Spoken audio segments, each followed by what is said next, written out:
여러분들한테 소개해 주려고 그러는 거는 세포가 어떻게 지구의 기후의 환경 변화 이런 것들을 알아내고 인지를 하고 대처하는가, 대비하는가, 그들은 어떤 기술이나 전략을 갖고 그런 일들을 하는지를 살펴보려고 합니다. 과학자는 뭘 하는 사람들이죠? 대답할 수 있나요? 누군가? 연구하는 사람. 뭘 연구를 하나요? 인류에 도움이 될 만한 것을. 매우 좋은 좋은 답이에요. 박수 한번 할까요, 우리가? 고맙습니다. 또 인류에 도움이 되는 연구를 하는 것 말고 또 과학자는 어떤 일을 하는 사람? 오케이.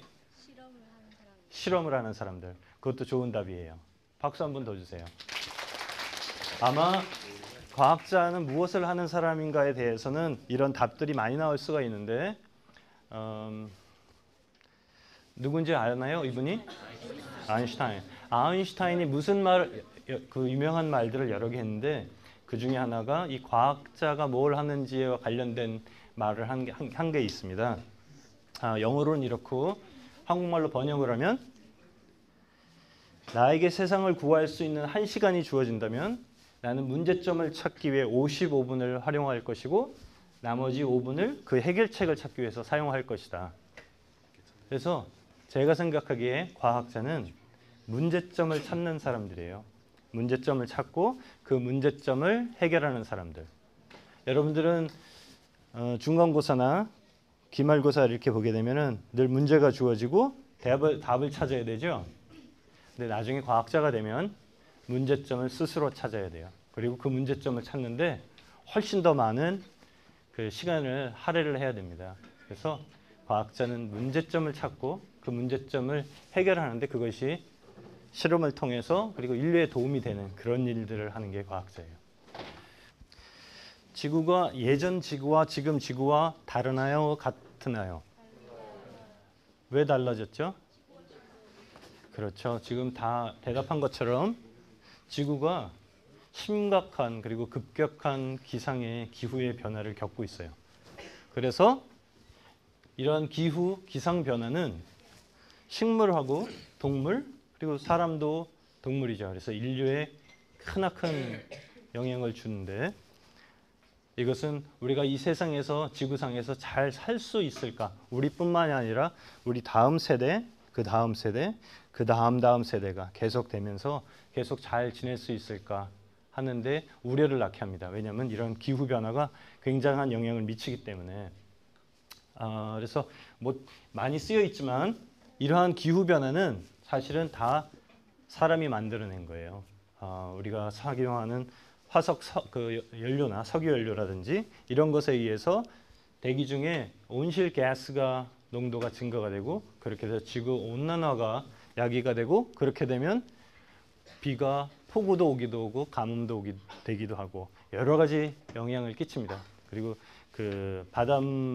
바닷물의 온도도 올라가고 그래서 바닷물이 볼륨이 증가가 돼요. 부피가 증가를 하죠. 그것은 이제 열에 의해서 그런 일이 일어나는 건데 그렇게 되면은 이 기후 변화가 일어나게 되면 아까 방금 전에 얘기한 것처럼 식물과 동물과 인류와 그리고 지구에 있는 그런 먹을 수 있는 물 그걸 담수라고 그러는데 담수와 농업과 하여간 모든 방면에 굉장히 좋지 않은 영향을 미치게 돼요.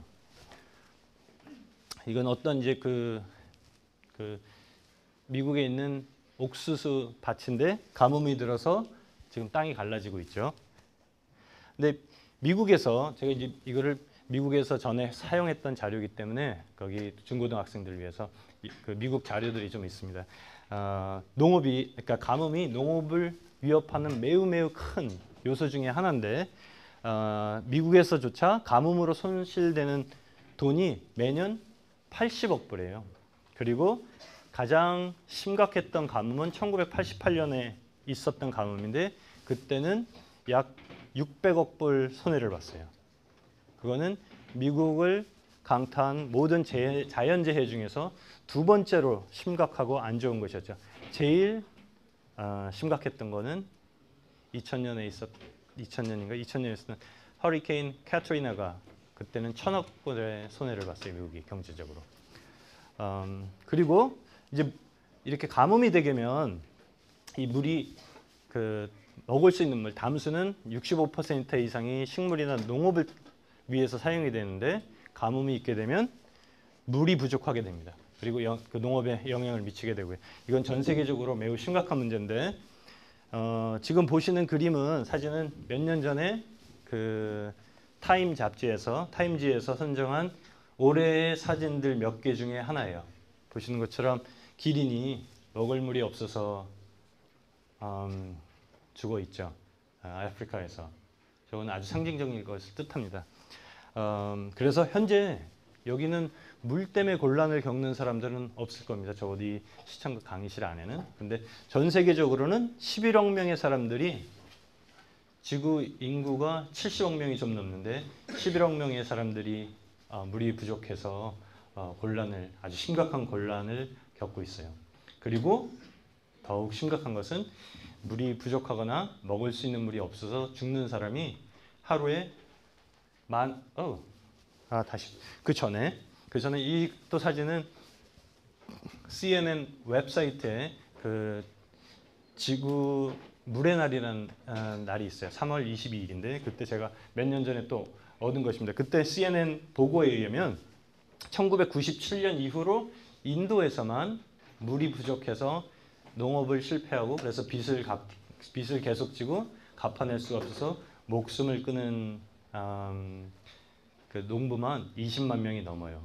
그리고 이 가장들일 텐데 이 사람 한 사람 앞에는 적어도 5명, 6명들의 가족들이 있고요. 그러니까 120만 명 이상의 사람들이 영향을 받았죠. 그리고 게다가 아까 하다가 말한 것처럼 매일 물이 부족하거나 마실 물이 없어서 죽는 사람의 수가 14,000명이에요. 어제도 14,000명의 사람이 죽었고 오늘도 지금 물이 부족해서 먹을 물이 없어서 잘못 먹어서 14,000명의 사람이 죽고 내일도 14,000명의 사람이 죽어요. 그럼 1년에 대략 몇 명의 사람들이 물이라는 이유로 죽어가나요? 목숨을 잃죠? 1년에 몇 명쯤 될까요? 520만 명? 거의 정확합니다. 500만 명이 넘어요. 520만 명 정도 됩니다. 그러니까 물이라는 여러분들이 생각해보지 못한 이유로 죽는 사람이 그렇게 많은 거예요. 1년 동안에. 어떠한 질병보다도 위험한 거죠. 근데 그 중에 14,000명 중에 9,500명은 어린이들이에요. 한마디로 줄이면은 물은 대체할 수 있는 게 없는 거예요. 우리가 석유가 고갈이 된다고 사람들이 다른 대체 에너지를 만들어내고 있는데 그런 일들은 가능해요. 그러나 물은 고갈되면 끝. 그리고 우리는 사람은 동물도 식물도 다 죽게 돼 있어요. 그러니까 물은 어떻게 되죠? 매우 아껴서 써야 돼요. 그거에 대해서 잠시 얘기할 거고. 근데 문제가 이런 가뭄이나 물 부족이 지구 환경 변화, 기후 변화, 그리고 온난화로 인해서 점점점 심각해지고 있다는 사실이에요. 이게 여기 빨갛게 칠해지거나 그 오렌지로 색으로 보여지는 나라들이 지금도 심각한 물 부족을 겪고 있는 그런 나라들인데 앞으로 우리가 이런 식으로 아무 일도 안 하고 그냥 지구의 기후 변화가 계속되면 어떻게 될 것인가를 또 연구하는 과학자들이 있어요. 그래서 그 사람들이 2000년도부터 2096년까지 약 100년 동안에 지구가 앞으로 이렇게 변할 것이다 라고 예측을 했어요. 예상을. 그래서 그 애니메이션으로 보여줄 텐데 이제 붉은색이나 빨간색이 나오면 그 물이나 물 부족이 심각하고 가뭄이 심각한 겁니다. 2000년도에는 이랬어요. 지구가. 2015년, 16년에는 벌써 이렇게 변했고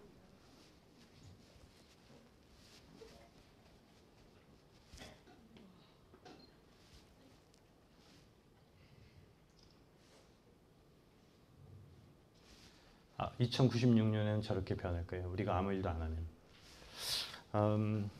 2012년에는 제가 아직 미국에 있을 때인데 그 메릴랜드 주에 그때 미국 역사상 가장 심각한 가뭄이 왔어요.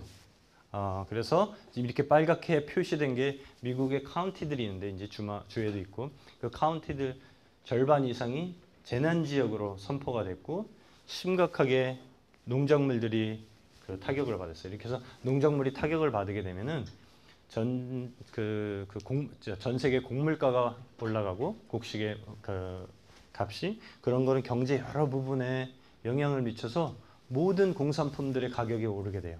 그래서 경제적으로도 매우 힘들어지고 전 세계적으로. 2012년에 가장 심각했던 것이라고 그러니까 1956년 이후로 아마도 한 800억 불 정도의 경제적 손실이 있었을 거라고 예상을 하고 있어요. 근데 이게 미국에서만 일어나는 일이 아니라 이 세계 4대호를 다 아는 사람이 있나요? 근데 그 중에 하나가 우즈베키스탄에 있는 아랄해라는 것이에요. 이거는 호수인데 워낙 커서 그 호수의 이름이 바다예요. 아랄 바다, 아랄해. 근데 이게 그 지구의 그런 기후 변화로 사막화가 되고 있는데 그런 지구 기후 변화가 미국에도 그다음에 우즈베키스탄에 있는 이 아랄해에도 영향을 주는데 여기 있는 사람들이 물 때문에 곤란을 겪은 사람이 없죠. 그래서 한국은 문제 없을 거라고 생각할 수도 있지만 사진을 하나 보여줄게요. 2010년도에 그 한국에 있는 산정호수라는 곳의 모습이에요. 2010년도 9월에 제가 그때 방문 중이었는데 한국에 한 2주간. 근데 그 다음 해 6월달에 2011년도 6월달에 다시 제가 한국을 약 한 3주간 방문했었는데 그때 똑같은 호수의 모습을 보여줄게요. 다행히 다시는 이제 비가 오고 물이 채워져서 호수가 원래 모습을 되찾았지만 이런 일이 우리나라에서도 한국에서도 일어나는 일이라고요. 정말 이 물이 문제인가? 지구상에 있는 물은 아까 그 비디오에서도 본 것처럼 우리는 1% 물에 지구상에 있는 1% 물에 의존을 해요. 왜냐하면 97%는 바닷물이어서 우리가 사용을 할 수가 없고 물론 바다 생물을 제외하고는 그리고 2% 정도는 다 남과 북극에 얼어 있어요. 이게 녹아나가서 그것도 문제인데 그리고 단지 1%만을 우리가 의존을 하고 살아야 되는 거예요. 지구상에 있는 모든 그러니까 그 바다 해양 생물을 제외한 모든 식물과 동물과 사람도 73억 명 정도의 사람도 그래서 지구가 이만하다고 저희가 축소를 하면 지구상에 있는 모든 물의 크기는 이 정도 돼요. 바닷물을 포함해서. 이 바닷물의 직경은 1300km 정도 되고 그 옆에 보이는 게 지구상의 이 작은 구가 지구상에 있는 그 먹을 수 있는 물, 담수의 크기입니다. 그 담수의 크기는 지금 볼 수가 없는데 한 200km, 200km도 안 될 거예요. 100몇십 킬로미터 정도 될 거고 그리고 지금 보이지도 않아요. 우리가 실질적으로 의존해서 살 수 있는 물의 크기는 요겁니다. 이것은 직경이 36km밖에 안 돼요. 여기에 모든 동식물이 사람을 73억 명의 사람을 포함해서 의존하고 있는 거예요. 그러면 우리가 과학자는 아니지만 과학에 관심이 있거나 앞으로 과학을 할지도 모르지만 지금 우리가 할 수 있는 게 뭐가 있을까요? 그거를 좀 알려주려고 그래요. 우선 그러니까 세포가 뭘 하기 전에 뭘 어떻게 하는지를 알기 전에 우리가 뭘 할 수 있는지를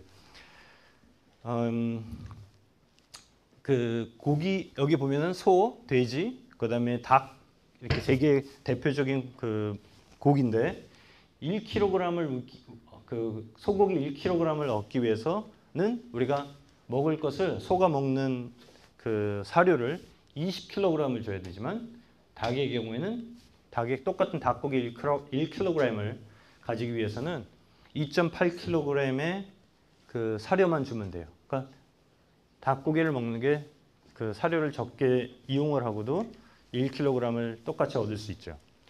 만약에 물의 경우에는 어떤가를 보면 물의 경우에는 소고기 1kg을 얻기 위해서는 물 750kg, 750리터를 줘야 되는 거예요.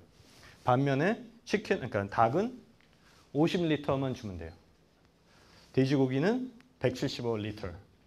그러니까 여러분들이 소고기를 먹고 싶을 때 닭고기나 돼지고기를 먹으면은 그런 지구에 있는 물 자원에 도움이 되는 일을 하는 거가 되는 거죠. 매번 그럴 필요는 없지만 한번 좀 생각하고 아 오늘은 내가 그 소고기를 먹고 싶지만 대신 닭고기를 먹어야 되겠다라고 하는 게 좋은 그 지구에 사는 사람으로서의 행동일 겁니다. 땅도 마찬가지고 또 하나는 손 씻기나 매일 여러분들이 손 씻기를 하거나 집에서 샤워를 하거나 목욕을 하는데 그거를 할 때도 잘 생각을 하면 절약을 할 수가 있어요. 여기 보시는 것처럼 이렇게 손을 대면은 물이 이렇게 그 손이 나온 거를 감지해서 물이 나오는 그런 수도꼭지를 이용하게 되면 1년에 물을 그 수도꼭지 하나에서 한 사람이 40번 샤워할 수 있는 물을 아낄 수가 있다고 그래요. 그러니까 여러분들이 집에서 샤워할 때 그런 것을 생각을 하면 물을 아끼면서 머리도 감고 샤워도 할 수 있고 할 수가 있는 거죠. 자, 오케이. 그래서 이제 다시 원래 강연의 주제로 돌아오겠어요. 특히 식물 세포는 이런 가뭄과 그런 기후 변화를 어떻게 인지하고 준비하는가, 대처하는가. 가뭄이 있을 때 특정한 식물 세포들은 어떤 반응들을 내요. 그것은 세포가 가뭄이 있다라는 것을 알고서 필요한 세포 반응들을 가뭄에서 살아남을 수 있는 세포 반응들을 만들어내기 때문에 그러는데 그러한 일련의 그런 과정들을 우리가 한국말로는 세포 신호 전달이라고 합니다. 영어로는 셀러 시그널링이라고 그러고. 자, 근데 이제 우선 이 세포들이 근데 한 식물체나 한 동물체나에 세포들이 굉장히 많아요. 종류도 많고. 그래서 저런 일을 잘 이제 우리가 이해하려고 하는데 그러기 위해서 우리가 모델이라는 걸 써요. 모델이라는 것을. 모델이 뭔지 뭐 좀 이런 게 모델이다라고 생각해서 말할 수 있는 사람이 있나요? 모델? 에? 뭐라고? 모형? 어떤 모형? 괜찮아. 이런 걸 얘기하는 거지? DNA 모형? 이런 거. 응? 기준? 기준이라는 것이 모델이다. 또 다른 생각이 있는 사람이 있나요? 모델이 뭔지? 네? 이상형? 이상형. 이상향. 맞아.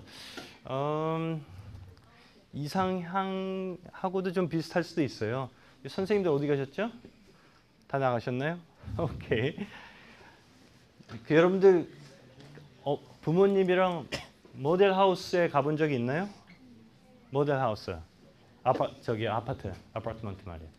이런데 미국에는 이렇게 만들어 놓고 이걸 모델 하우스라고 그래요. 그 안에서 들어가서 가구를 이렇게 놓고 살면 좋겠구나 이런 생각을 가지게 되죠. 근데 우리가 흔히 생각하는 모델은 어떤 모델들이 있어요? 모델. 에? 직업으로 어떤 모델? 그렇지. 그런 사람을 패션 모델이라고 그러죠. 패션 모델. 이와 같은 사람들. 저런 사람들은 하는 일이 저 옷을 입으면 나도 저렇게 보이겠거나 하는 아이디어를 전달해 주는 거예요. 패션 모델이 하는 일은. 근데 또 모델들의 옷을 안 입는 사람들도 있어요. 조금 뵙기. 이런 사람들은 뭐죠? 보디빌더? 무슨 모델이라고 그래요? 아니 속옷 모델이 아니라 뭐라고 그러냐면 피트니스 모델이라고 그래요. 피트니스 모델. 내가 운동을 하면 나도 이렇게 되겠구나라는 거를 보여주는 사람들이에요. 그리고 어떤 운동을 하면 어디가 좋아지는지. 그러니까 즉 모델은 이렇게 하면 어떻게 될 것 같다라는 것을 우리가 그 사람들이나 패션 모델이나 피트니스 모델 또는 모델 하우스를 보면 예측하는 것처럼 어떤 하나를 잘 공부를 해서 우리가 알게 되면은 다른 사람도 다른 세포도 그렇겠구나라는 걸 추정을 할 수가 있는 거예요. 왜냐하면 그 모든 거를 다 할 수가 없으니까. 어떤 옷을 하나 만들어서 10,000명한테 입혀볼 수가 없는 거예요. 그 옷을. 그래서 한 사람한테 입혀가지고 어떤지를 여러 사람들이 알 수 있게 해주는 거죠. 그래서 이런 세포에서 일어나는 반응을 우리가 공부를 하려고 그러는데 모든 세포를 다 할 수 없으니까 저런 반응을 공부하기 좋은, 그래서 그 세포에서 어떤 일이 일어나는지를 알게 되면은 다른 세포들에서 거의 비슷한 일이 일어날 거다라고 생각해서 우리가 세포 모델을 이용을 해요.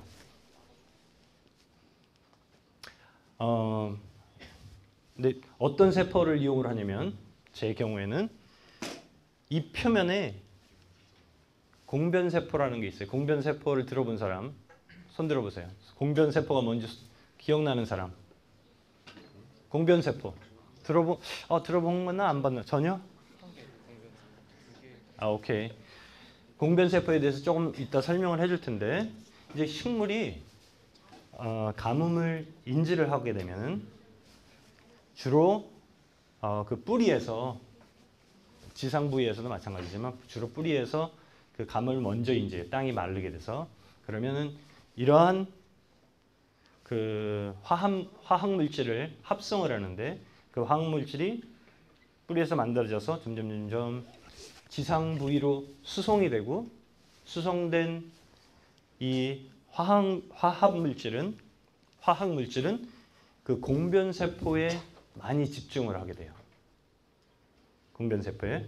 이 화학 물질의 이름은 간단하게 우리가 ABA라고 얘기를 해요. ABA. 중요하지 않아요. 어떻게 생겼는지, ABA가 뭐의 약자인지는 중요하진 않지만 지금 여러분들한테 그런 화학 물질이 그러니까 공변세포에 집중을 하는데 그 이유는 이 기공은 한 쌍의 공변세포로 이루어진 세포 표면에 있는 그 표면에서 아주 작은 구멍을 만들어내는 세포들이 이제 그 공변세포인데 그 공변세포들로 만들어진 기공을 닿게 하려고 그 이 화학물질이 글로 집중을 하는 거예요. 왜 글로 가서 집중을 해야 되는지, 그리고 기공을 닫아야 되는지 그걸 보려면은 식물이 기공을 통해서 뭘 하냐면 이산화탄소를 받아들여요. 뭐 하려고? 광합성. 그렇지. 광합성을 하려고 그 이산화탄소가 광합성의 그 재료예요. 그래서 광합성을 하려고 CO2를 받아들이는데 그때 기공을 많이 열어요. CO2를 그러니까 이산화탄소를 많이 받아들이려고. 근데 열게 되면 어떤 일이 일어나냐면 식물이 이제 물을 잃어버리는데 잃어버리는 물의 95% 이상이 이 기공을 통해서 다 나가는 거예요. 기공이 열려 있으니까. 그리고 그때 광합성의 또 부산물인 산소가 있어서 이제 산소도 나오죠. 이건 좋은 일인데 문제는 가뭄이 있게 되면, 이와 같이 가뭄이 있게 되면 기공을 빠르게 닫히게 한다고요. 왜냐하면 광합성을 해서 먹는 걸 만들어내는 것보다 가뭄을 이겨내는 게 더 중요한 일이 된 거예요. 그래야지 살아야만 다음에 광합성도 하지. 그래서 그 일을 하는 게 이 화학 물질 ABA라는 거죠. 얼마만큼의 물을 이 식물들이 기공을 통해서 잃어버리냐, 이런 걸 계산한 사람들이 있는데 매년 이런 물이 잃어버리는 그 세포 반응을 증산작용이라고 그러는데 매년 증산작용을 통해서 식물들이 32,000조 킬로그램의 물을 대기 중으로 내보내는 거예요. 그리고 이거는 지상에 떨어지는, 지구에 내려오는 강수량의 30%에 해당하고. 근데 32,000조 킬로그램이라는 거는 여러분이 상상을 할 수가 없을 거예요. 어느 정도인지. 그래서 두 가지 예를 들 텐데 이게 영어로는 32 trillion tons. 근데 우리가 지구 인구가 지금 70 몇 억 명이 되는데 60에서 70억 명 되는데 굉장히 짧게 걸렸어요. 그 전보다. 만약에 여러분들이 쉬지 않고, 그러니까 이 32,000조니까 억보다 훨씬 더 큰 거죠. 쉬지 않고 밥도 먹지 않고 잠도 자지 않고 화장실도 가지 않고 먹지도 않고 10억을 샌다. 1부터 시작해가지고 하나, 둘, 셋, 넷, 다섯, 여섯부터 해서 시작해서 10억을 아무 일도 안 하고 그 숫자만 세는 일을 하면 시간이 얼마나 걸릴까요? 80년보다는 조금 덜 걸리는데. 몇십 년? 79년? 대략 숫자 하나를 세우는데 1초가 걸린다고 생각을 하면 30년 정도가 걸려요. 30년. 10억을 세는데. 그러니까 32,000조라는 것은 엄청난 양이죠. 그리고 그것을 만약에 식물 하나로 따진다 그러면은 그 하루에 어떤 그 옥수수 밭에서 옥수수가 그 증산작용, 기공을 통해서 내보내는 물의 양은 약 400ml 정도 돼요. 400cc. 식물 하나가. 그러니까 굉장히 많은 양이 이 기공을 통해서 도망간다는 것을 알 수 있을 거예요. 그래서 도대체 이런 일들이 어떻게 일어나는지를 저를 비롯해서 많은 사람들이 연구를 하고 공부를 했어요. 그래서 세포 안에 엽록체도 있고 핵도 있고 그다음에 액포도 있고 그런데 그 안에 있는 그러한 그 단백질들이 어떻게 작용을 하며 자기네들이 어떻게 조절을 받고 이런 것들을 제가 2008년도에 정리를 해서 논문을 냈는데 보는 것처럼 매우 복잡하고 많은 것들이 세포막부터 세포질에 다 존재를 해요. 그 이후로도 8년이 지나서 더 많은 사람들이 더 많은 노력을 해서 더 많이 알게 되는데 아마 우리가 알면 알수록 아마 그런 세포의 신호 전달 이런 일들을 신호 전달 체계라고 그러는데 이와 같을 거다라고 생각을 해요. 이거는 뉴욕시의 그 지하철 노선도예요. 근데 이거보다 아마 몇십 배, 몇백 배, 몇천 배 더 복잡할 거라고 생각을 하고 있습니다.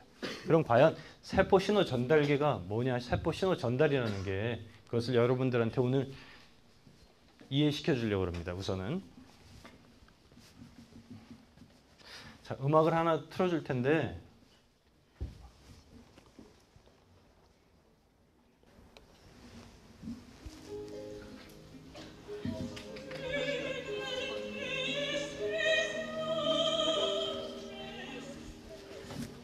이 노래가 뭔지 아는 사람 있나요? 어? 오페라? no. 노래 제목. 클래시컬인데 노래 제목. 아무도 모르나요? 고등학생들은 알지도 모를 텐데.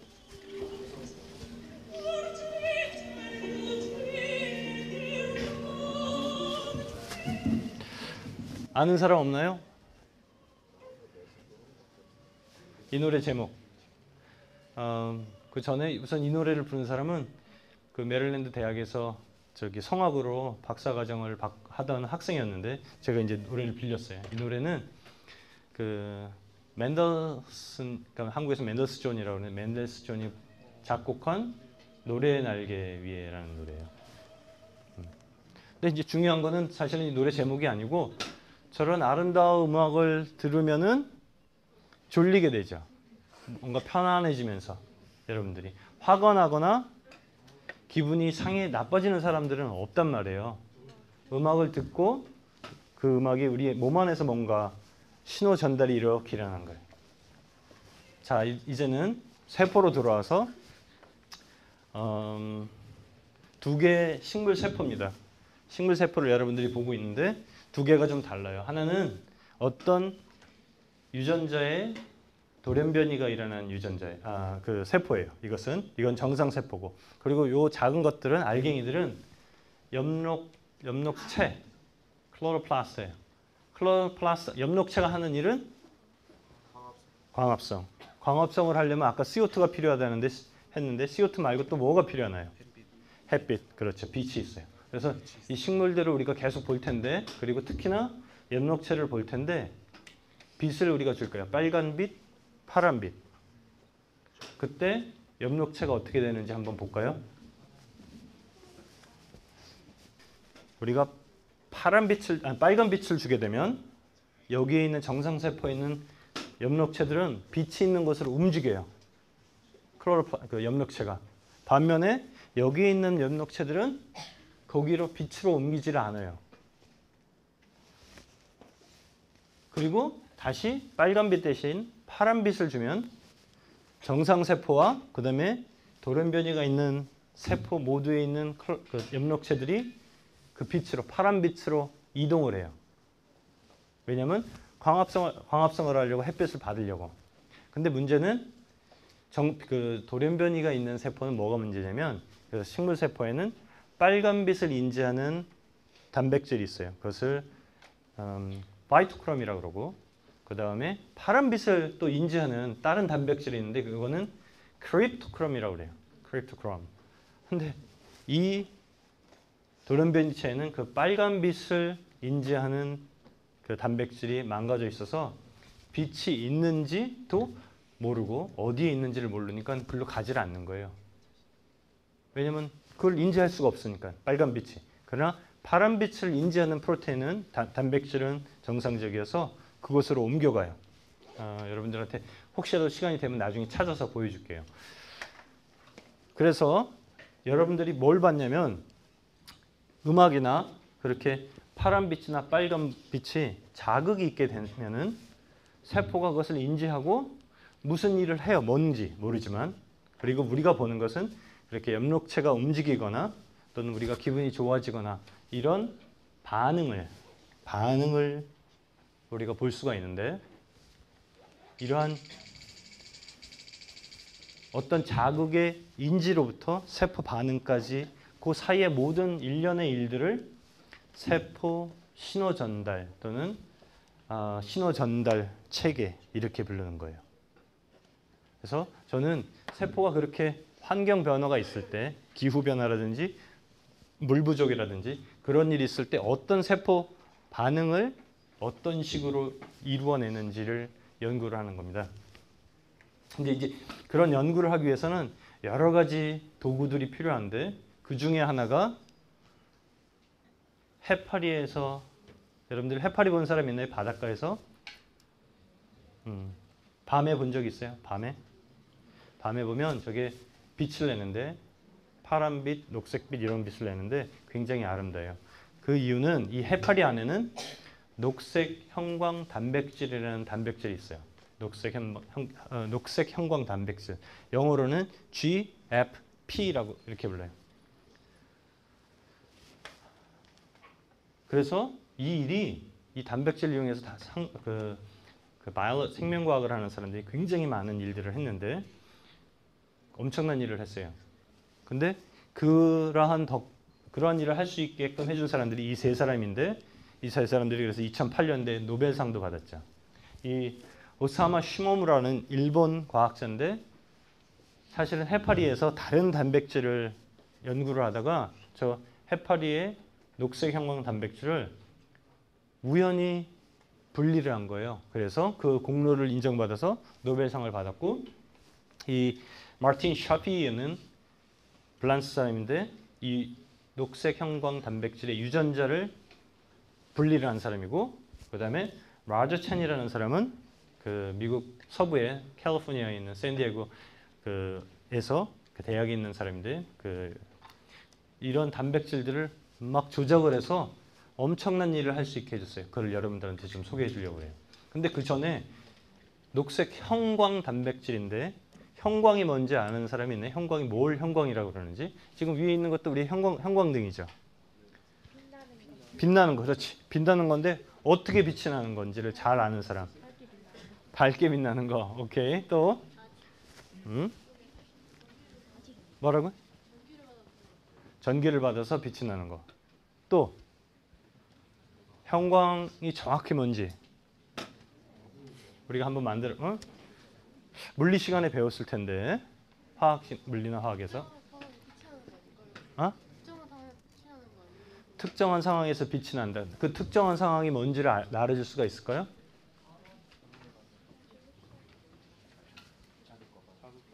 자극. 그 어떤 자극? 그러면 잠깐만, 모든 물질은 형광을 낼 수 있다. 맞으면 손 들어보세요. 그러면 어떤 물질만, 어떤 특정한 물질만 형광을 낼 수 있다. 손을 들어볼까요? 오케이. 좀 정확하게 확 들어보자, 손을. 어떤 특정한 물질만 형광을 낼 수 있다. 손 안 든 사람은 뭐지? 잘 모르겠다? 학교 선생님들 안 계시나요? 요때 딱 그 선생님들한테도 여쭤보려고 그랬는데, 오케이. 우선은 형광등이 형광이 모든 게 다 형광등이 되는 거 아니에요. 형광을 낼 수 있는 것만 형광을 낼 수가 있는데 어떤 물질들은 빛을 받을 수가 있어요. 빛은 또한 에너지의 한 형태라서 빛을 에너지를 받으면 이 물질은 흥분 상태가 되는 거예요. 근데 흥분 상태는 안정하지가 못하고 불안정하기 때문에 원래 상태로 내려와야 된다고요. 그때 자기가 가졌던 에너지의 일부를 다른 빛으로 내는데 원래 받았던 것보다는 더 약한 에너지예요. 왜냐하면 대부분은 다 열로 도망가기 때문에. 근데 약한 에너지라는 것은 원래 받은 것보다 파장이 길어지면 빛의 파장이 길어지면 그게 약한 에너지가 되는 거예요. 그러한 형태로 나오는 것을 우리가 형광이라고 그래요. 원래 빛보다 빛을 받아서 더 긴 파장에 그리고 그것이 가시광선인 경우에 그것을 우리가 형광이라고 하는 거예요. 그러니까 즉 이 해파리들은 그러한 형광 물질을 갖고 있는데 그게 형광 단백질이고 녹색을 내는 거예요. 우리가 볼 수 있는 녹색을. 그래서 녹색 형광 단백질이죠. 그래서 예전에는 우리가 볼 수 없는 것들을 저런 그 녹색 형광 단백질 GFP를 이용해서 볼 수가 있는데 이것은 세포막에서 어떤 단백질이 움직이는 것을 예전에는 볼 수가 없었어요. 근데 이와 같이 이런 것들을 볼 수가 있게 된 거예요. 또 전에는 보이지 않던 것들을 세포에서 어떤 유전자나 이런 것들이 어디에 그래서 그 발현이 되는지를 우리가 볼 수가 있는데 예를 들면 이 유전자는 이게 식물 뿌리인데 뿌리의 이런 지역에서만 발현을 하고 이런 것은 여기에 이것은 이런 곳에 뭐 하여간 그 유전자마다 다르게 발현한다는 것을 배울 수가 있죠. 근데 식물뿐만이 아니라 이와 같이 동물에서도 이 C. elegans,라는 예쁜 꼬마 선충인데 거기에서도 우리가 어떤 단백질이 어디에서 발현하는지를 볼 수가 있고 그 라저 첸이라는 그 랩에서는 쥐에다가 그 녹색 형광 단백질을 만들어서 이 유전자는 귀와 코와 눈과 그리고 발 있는 데서 발현하는구나 이런 것을 알 수가 있었어요. 그리고 더 많은 일을 해서 이와 같이 멍키에서도 저런 일을 한 거예요. 형광 물질을 낼 수 있게, 형광을 낼 수 있게. 그러니까 밤에도 우리가 어떤 빛을 주면은 저 그 쥐나 마우스나 멍키는 형광을 내는 거예요. 그 해파리가 그러는 것처럼. 그래서 우리가 기술적으로는 윤리적으로는 하면 안 되고 기술적으로는 사람도 이렇게 형광 물질을 낼 수 있게 할 수 있는 기술이 있어요. 그리고 사람뿐만이 아니라 이와 같이 루돌프 코처럼 코만 사슴의 코만 또 빨갛게 만들 수도 있고 빨간색 형광 단백질을 내게 된다면 그리고 그 라저 첸이 여러 가지의 그 녹색 형광 단백질을 조작을 해서 여러 가지 색깔을 내는 다른 형광 단백질들을 만들고 그것을 이용해서 엄청난 일을 할 수 있게 해줬어요. 근데 이제 이 실험실에 있는 사람들이 그런 그 단백질이 들어있는 대장균으로 어떤 실험을 해봤는지 모르겠지만 이렇게 대장균을 이렇게 이렇게 배지에다가 긁으면 저런 이렇게 그 색깔이 날 수 있는데 그걸 이용해서 태평양 바다에 떨어지는 이제 그 석양을 그림을 그린 거예요. 그래서 저런 것도 했고 예전에 제가 거기서 일을 할 때 이 사람하고 논문도 같이 냈어요. 물론 노벨상을 받기 전에. 그렇죠. 근데 매우 똑똑한 사람이었어요. 만나서 얘기를 했을 때. 다시 이 신호전달 체계를 돌아갔을 때 이러한 신호전달들을 우리가 공부하기 위해서 아까 세포 모델이라는 게 필요했는데 그러한 세포 모델로 공변세포를 사용을 했고 그런 공변세포를 아주 특이적인 방법으로 공변세포들만 모은 다음에 이 작은 이 식물체 떡잎이나 이런 데서 공변세포에서 어떤 유전자가 발현되는 것을 볼 수 있고 공변세포에서 우리가 그런 것들을 살펴보므로 가뭄이나 지구에 기후변화가 있을 때 세포에서 어떤 일들이 일어나겠구나라는 것을 공부할 수가 있게 된 거죠.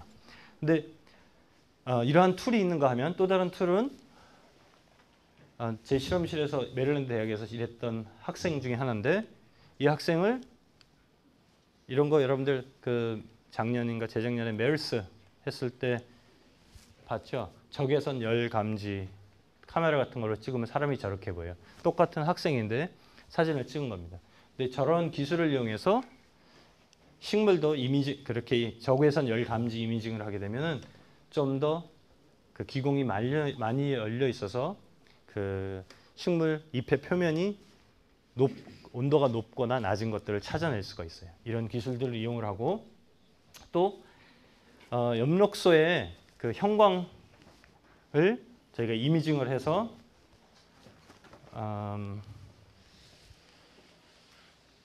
자세히 설명하지 않을게요. 이런 이미징을 해가지고 UV를 쪼여서 나오는 형광들을 저희가 볼 수가 있습니다. 만약에 이제 식물체 하나만 본다 그러면은 이와 같이 형광이 나오는 그 파장들을 모아가지고 어떤 그 그래프도 그릴 수 있죠. 이와 같이. 그리고 이런 기술들을 이용해서 세포가 어떤 반응을 하겠구나 하는 것들도 저희가 공부를 하는 겁니다. 근데 이제 그런 공부를 하게 되면은 도대체 세포 모델을 이용해서 세포가 어떤 반응이 일어나는지를 알게 되면 진짜로 어떤 일을 할 수 있냐 그러면은 지금 보는 것처럼 이것은 똑같은 조건에서 키운 식물인데 이거는 정상 식물체고 이것은 그 ABA라는 것에 매우 민감한 식물체예요. 근데 이렇게 물이 없는 상황에서 그 정상 식물체는 죽어가는 반면에 이 식물체는 훨씬 더 잘 자라죠. 또 어떤 그 식물체는 오히려 정상 식물보다 잘 자라질 못해요. 가뭄에 민감해지는 거예요. 이제 이런 궁극적으로서 이런 일들을 하려고 그러는 겁니다.